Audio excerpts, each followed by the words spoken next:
నమస్కారం, NS news కి స్వాగతం. నా పేరు ఉషా. ముందుగా ముఖ్యాంశాలు. ఇబ్రహీంపట్నం ఎన్టీటీపీఎస్ ప్రమాదంలో గాయపడి గొల్లపూడి ఆంధ్ర ఆసుపత్రిలో చికిత్స పొందుతున్న బాధితులను పరామర్శించిన కార్మిక శాఖ మంత్రి వాసంశెట్టి సుభాష్, మాజీ మంత్రి దేవినేని ఉమ. బాధితులకు తక్షణమే మెరుగైన వైద్యం అందించాలని సూచన. ప్రమాదం గురించి అడిగి తెలుసుకున్న మంత్రి సుభాష్, మాజీ మంత్రి దేవినేని బాధితులకు ప్రభుత్వం అండగా ఉంటుందని హామీ. ఎన్టీటీపీఎస్ లో జరిగిన దుర్ఘటనపై సమగ్ర విచారణ చేస్తామని, బాధితులకు అండగా ఉంటామని మంత్రులు హామీ ఇచ్చారు.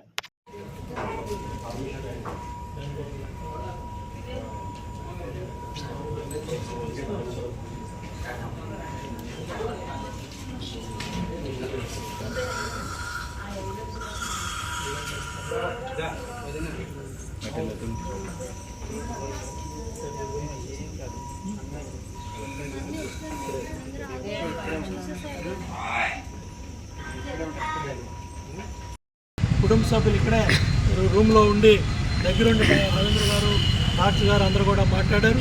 అలాగే సిఈ జనరేషన్ ఆయన కూడా వచ్చారు. తప్పకుండా ఇప్పుడే పవర్ మినిస్టర్ రవి గారితో కూడా సుభాష్ గారు మాట్లాడారు. రవి గారు కూడా వీటి మీద విచారణ జరిపి 5 సంవత్సరాలు ఈ బూడిద ఎవరెవరు తిన్నారు, ఎక్కడ తిన్నారు, ఎడుదోదుకు వెళ్ళారు, అసలు ఈ బూడిద పడేయడానికి లోపల ఎందుకు కారుస్తున్నారు, ఎక్కువ ఎందుకు కారుస్తున్నారు, ఎందుకు ఎత్తుకెళ్ళడానికి దుమాకాలు చేస్తున్నారు, వాటి మీద కూడా విచారణ చేస్తారని రవి గారు హామీ ఇచ్చారు. రవి గారు కూడా వచ్చి కుటుంబ సభ్యుల్ని పరామర్శిస్తా అన్నారు.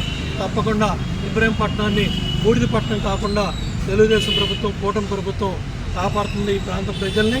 అదేవిధంగా థర్మల్ పవర్ స్టేషన్లో దురాగతాలు మళ్ళీ ఇటువంటి దురదృష్టకర సంఘటనలు జరగకుండా అన్ని చర్యలు తీసుకుంటామని కూడా ఇద్దరు మంత్రులు హామీ ఇచ్చారు.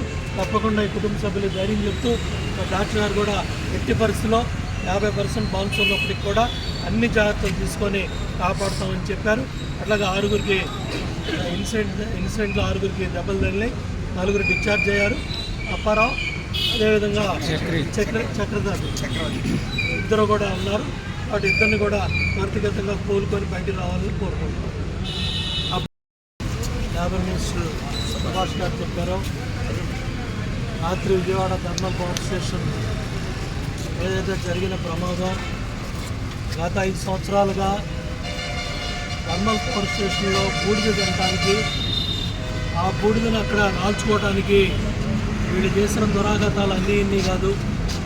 పెద్దిరెడ్డి రామచంద్రారెడ్డి పిఏగా చెప్పుకొని థర్మల్ పవర్ స్టేషన్లో పనిచేసే సిఈ స్థాయి అధికారులు కూడా శాసించి లోపల బూడిద రాల్చుకొని క్వాలిటీ బూడిదని సిమెంట్ ఫ్యాక్టరీలకు అమ్ముకోవడం, బయట వచ్చిన చెరువులో ఉన్న బూడిదని ఇబ్రహీంపట్నాన్ని బూడిద పట్టణం చేసి ఆ రోడ్డు మీద వెళ్ళే ప్రతి ఎవరైతే ప్రయాణికులు ఉన్నాడో బస్సులో వెళ్ళినా బూడిదే, బైక్ మీద వెళ్ళినా బూడిదే, సైకిల్ మీద వెళ్ళినా బూడిదే.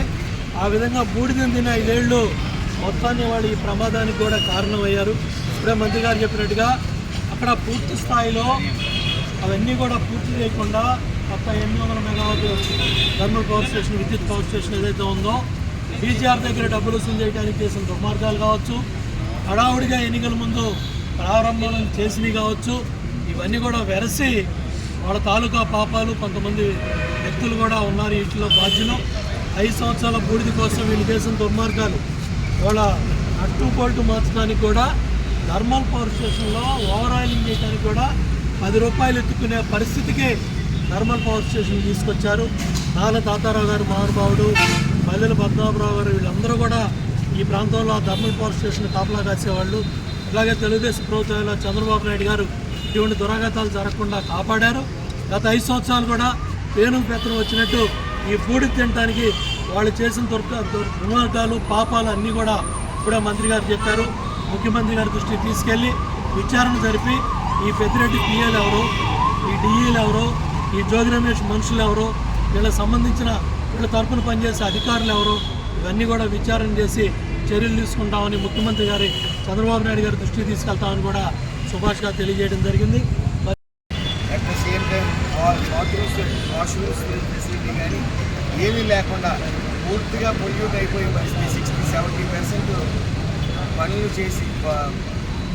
చేసి ఆ 60-70%తో ఆ అన్కంప్లీటెడ్ ప్రాజెక్ట్తో పనులు చేయడం మొదలెట్టడం వల్ల వీళ్ళు కార్మికులు పొల్యూట్ పొల్యూషన్ గురయ్యారు. అలాగే ఊరు మొత్తం కూడా పొల్యూషన్ గురయ్యి బూడిద అనేది చుట్టుపక్కల ప్రాంతంలో అందరూ బూడిదకి అనారోగ్యం బాధితులయ్యారు, అనారోగ్యం పాలై బాధితులయ్యారు. మరి ఈ గొప్ప చాటడం కోసం జీవో పాస్ చేసి ఇన్కంప్లీటెడ్ వ్యవస్థని మరి స్టార్ట్ చేసి ఈరోజు ప్రమాదాలకు గురవడం చూసాం మనందరం. అలాగే మినిస్టర్ గారు కూడా ఇప్పుడు సంబంధించే విద్యుత్ శాఖ మినిస్టర్ గారు కూడా బాధితుల్ని పరామర్శించడం అందుబాటులో లేకపోవడం వల్ల అన్నీ ఆరాధిస్తూ ఉన్నారు.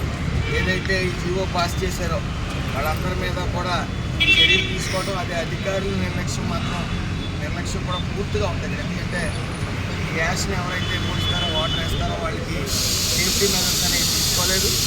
ఎలా అయితే సేఫ్టీ జాకెట్స్ ఉంటాయో అవేమి తీసుకోకుండా మరి ముందుకు తీసుకెళ్ళారు.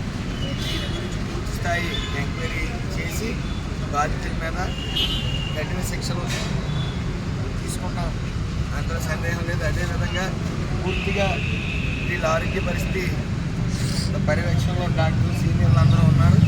వాళ్ళు ఎప్పటికప్పుడు వాళ్ళ పర్యవేక్షణలో వాళ్ళకి వైద్యం పూర్తిగా అందజేస్తూ ఉన్నారు. కాబట్టి ఏదేమైనప్పటికీ ఈ లోపాలు ఏంటనేది కమిటీ వేసి దాని ఆధారంగా చర్యలు తీసుకుంటూ ఈ కేవలం